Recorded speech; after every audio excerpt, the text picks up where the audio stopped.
« 27 mai 2008, 9 chercheurs du Centre d'études nucléaires de Bordeaux-Gradignan, le CENBG, s'apprêtent à partir en Californie pour la mise en fonction du satellite GLAST.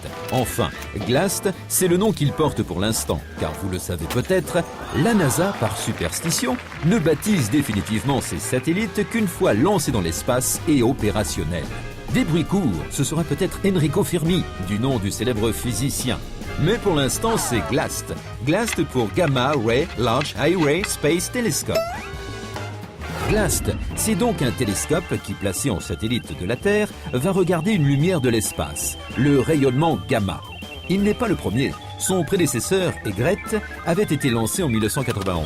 Mais si Egret était un appareil photo formidable, GLAST est une véritable caméra. Depuis la Terre, si on regarde le ciel, 100 milliards d'étoiles nous entourent, rien que dans notre galaxie, la Voie lactée. On connaît celles qui ressemblent à notre Soleil, mais on en sait beaucoup moins sur les étoiles massives qui ont une masse 10 à 100 fois plus importante que lui. Et pourtant, une grande partie des éléments qui nous constituent, carbone, oxygène, fer, provient de ces étoiles.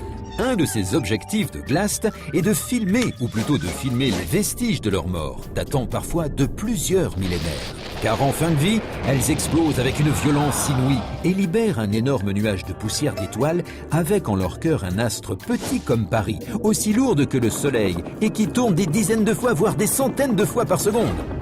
Si bien que depuis la Terre, on voit une étoile qui pulse, comme un gyrophare. On l'appelle Pulsar pour Pulsating Radio Source, car il émet des ondes radio qui permettent de le repérer.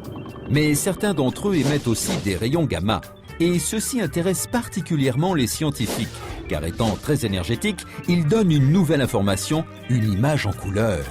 GLAST est donc un télescope qui va regarder le ciel sous un angle nouveau, en filmant de la lumière gamma. Un peu comme un médecin, pour faire un bon diagnostic, va vous consulter, mais aussi nous faire passer un scanner ou une IRM. Et il ne se limite pas à la Voie lactée. Il va aussi aller voir ce qui se passe dans le reste de l'univers, du côté de galaxies actives qui font des éruptions.